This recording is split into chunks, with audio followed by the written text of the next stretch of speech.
Қырмызы ертеңіне кештетіп келе жатып, Төлептің есігі алдына аулада 2 күн көрінбеген қара машинаны көрді. Демек, Төлептің баласы Мәлік үйінде болғаны. Мен система салып шыққанымша болса жарар еді. Тағы бір жерге зытып кетпей, деп ойлап, Қырмызы Шарипаның үйінің есігін ашты. Қырмызы Шарипаның бүгін төсекте емес, келіп жүргенін көрді, қуанып қалды. Охо, Шарипа Егінбаевна, мені қуанттыңыз. Осылай келіп далаға таза ауаға шығып жүріңіз. Адам аурумын деп өзін есептесе, ауру баса береді екен иығын, деп Қырмызы Шарипаға жігер беріп қойды. Астанадан қызым Айнұр келеді. Ұшаққа билет алыпты. Бағана звондап, соны айтты. Мен сені система қойып жатқанымды, тәуір болып қалғанымды айтып қызымды қуанттым, деді Шарипа керуетіне система алуға ыңғайланып. Бүгін кештетіп келдің ғой, отырайық, асықпа. Жұбаркүл ас дайындап жатыр. Бір жола тамақ ішіп кет, деді сосын тағы да. Жоқ, Шарипа Егінбаевна, Алла риза болсын. Үйден ас су іштім. Немерелерді тамақтандырдым. Тағы бірде болмаса бүгін дастарханға қалып отыра алмаймын. Кешіріңіз, деп Қырмызы система жабдығына кірісе бастады. Ойы мүлде басқа жақта болды. Қырмызы Шарипаның үйінен шыға сала Төлептің ауласына кірді. Жазғы мезгілде жұрттың бәрі далада, сәкі үстінде болады. Бұл үйде сәкіде ешкімнің төбесі көрінбейді. Тіпті аулада ойнап жүрген бала да жоқ. Ит ұстамайтын болу керек, оның төбесі көрінбейді. Ауылдағы барлық әйел біткендер мұндай кеш батып бара жатқан уақытта түрік сериалдарын көріп, еш шаруамен іс болмайды. Барлық шаруаларын тындырғандары тындырып, тындырмағандар бәрін кейінге қалдырып, үйден шықпай көздері телеарнада болады. Бұл үйдің әйелі де мүмкін сөйткен шығар. Сыртқа қыбырлаған жан баласы байқалмайды. Қырмызы кейін ауланың арғы бетіндегі шынысына деген қап-қара машинаға бұрылды. О, тоба десейші, іздегені алдынан шыға келгенін көрмейсің бе? Машинаның рөлі жақ есігін айқара ашып тастап, Төлептің ұлы Мәлік машина ішінде 2 аяғын кере талтайып қаннен қаперсіз ұйықтап жатыр. Қырмызы машинаның арғы бет жағынан есікті ашты да, тез біреу көріп қоймасын дегендей ішіне отыра қалып жапты. Сөмкесінде не жоқ дейсің? Әдейі салып жүрген кішкентай пышақ, кішкентай темір балға, үлкен шприцтің бірнешеуі бәрі бар. Қолына 10 мм шприцті алды. Қырмызы артқы жақтан Мәліктің дәл желке тұсынан шүйдесіне жұдырығымен бір ұрды. Денесіне бұл соққы аса қатты тимесе де, Мәлік не екенін түсінбей көзін ашты. Желке тұсында орындықта Шарипа отыр. Аузын аша алмай аңтарылып тұтығып қалды. Ботагөздің әжесі. Жап есігінді. Машинаны от алдыр. Айқайлап дауыс шығармайсың. Мынаны көрдің бе? Тура мойнына саламын. Өлесінде қаласың, деді қолындағы жуан шприцті көрсетіп, Қырмызы тура артынан. Машина от алды. Тез ауладан шық. Машина тез ауладан шықты. Сотканды ал, ана Қосанға звонда. Шықсын, саған келсін. Кездесетін жолды айт. Тез, шықпасы сен өлесің. Мәлік не ойлай, не бұлай үн шығара алмады. Бұл әйел не істемек ой, сол ғана. 4-5 күні бұрын Гүлімай өзіне ауылға ала бар. Сеніп тапсырған бейкүнә жасөспірім қыз Ботагөзге жасаған зорлық іс есіне келген жоқ. Екінің бірінде қыздарға мұндай әрекеттер жасау артынан ешкімнің дабыра жасамауы қалыпты жағдай болып кеткендік болар. Тіпті Ботагөздің әжесінің мұнысы несі деген таңданыс байқалмайды. Бар әрекетінен сезілгені желге тұсындағы шпристен қатты қорқып келе жатқаны. Өй, Қосан, сен қазір біздің үйге қарай шық. Мен келе жатырмын, деді даусы қарлығып, сағыз шайнаған аузын қисайта ырбитып, ешкімнен күдігі жоқ, өте қамсыз. Телефонның ар жағында Қосан да ұйқылы ояу болса керек.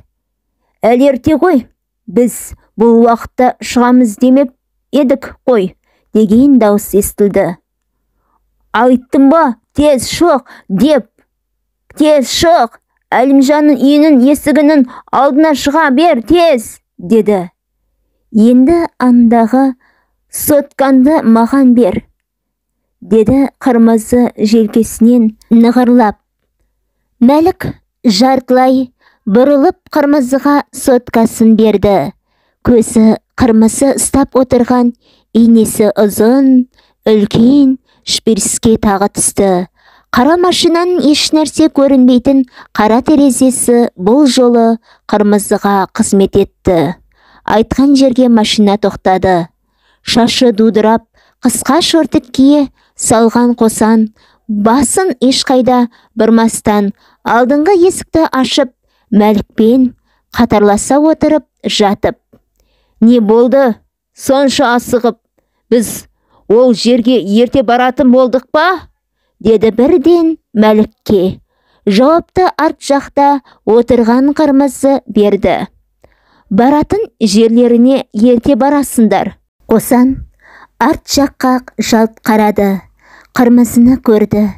Бұл Ботагөздің әжесі ғой. Мұнда неғып отыр? Ол Мәлікте емес екен. Бірден өз ісі есіне түсті. Енді жауап берер кез келгенін байқап қалды.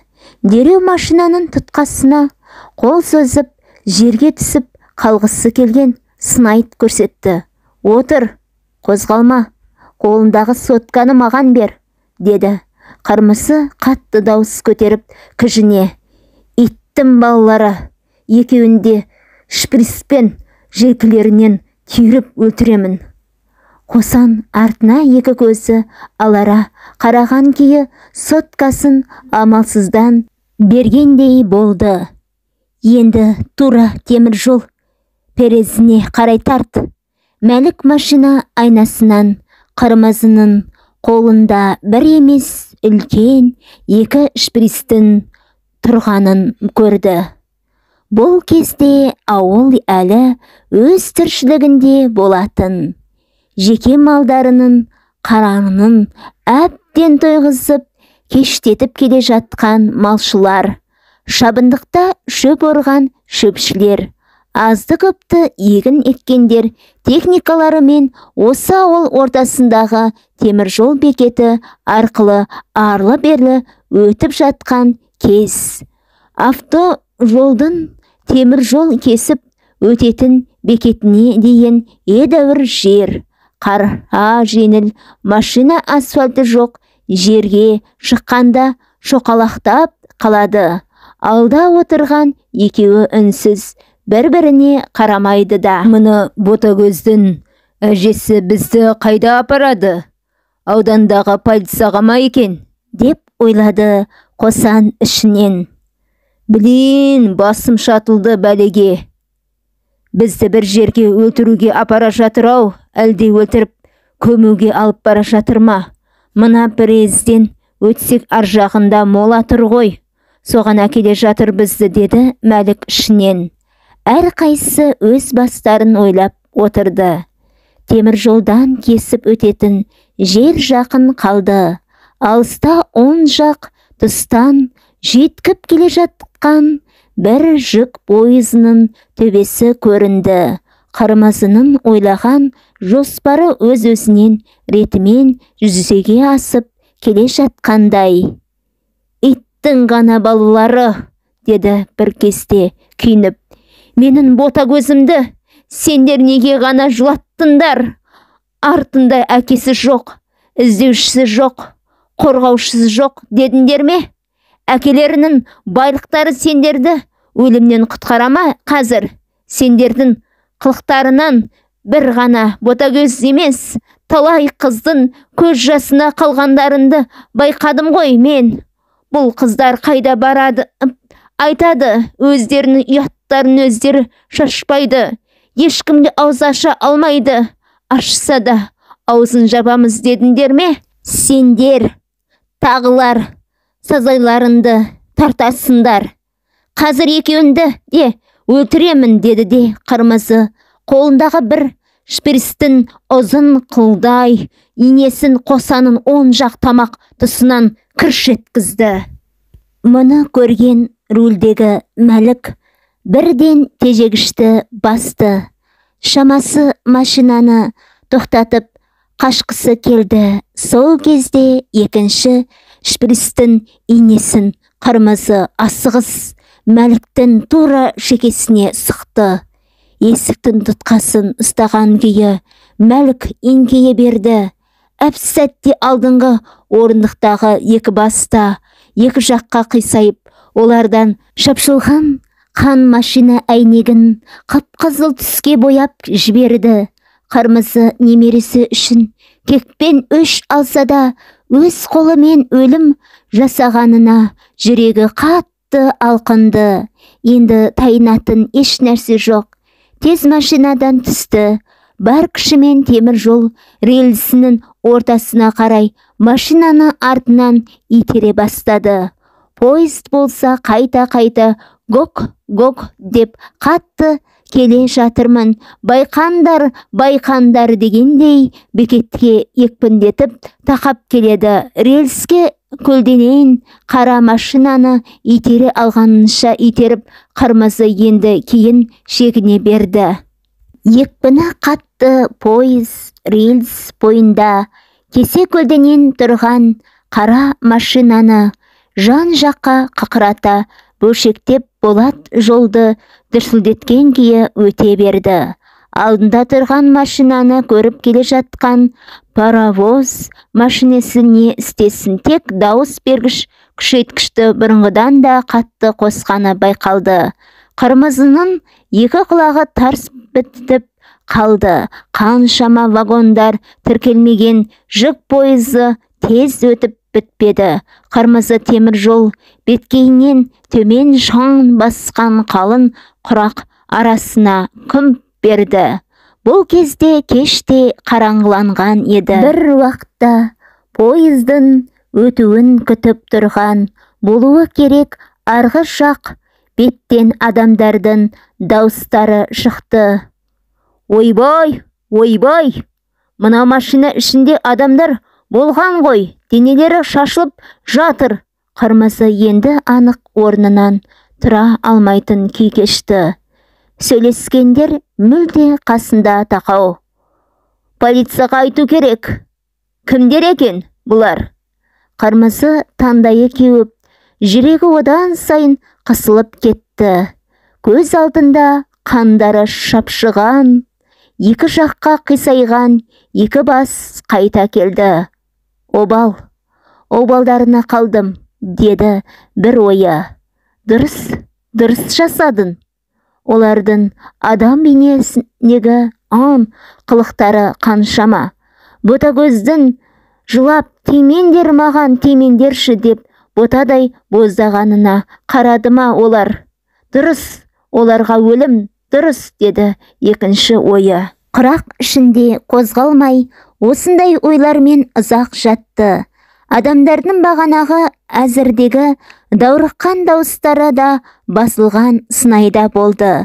Қырмызы ептеп басын көтеріп қараған кезде ешкімді байқай алмады. Солай бола тұра қалың құрақ ішінен еңбектеп, тізесіне, білегіне тікендер қадалса да әрірек ұсады. Еңбектеп келе жатқан қалың құрақ та бітті. Енді ашық беткей шықты алдынан. Сәл әрірек темір жолдікі болу керек.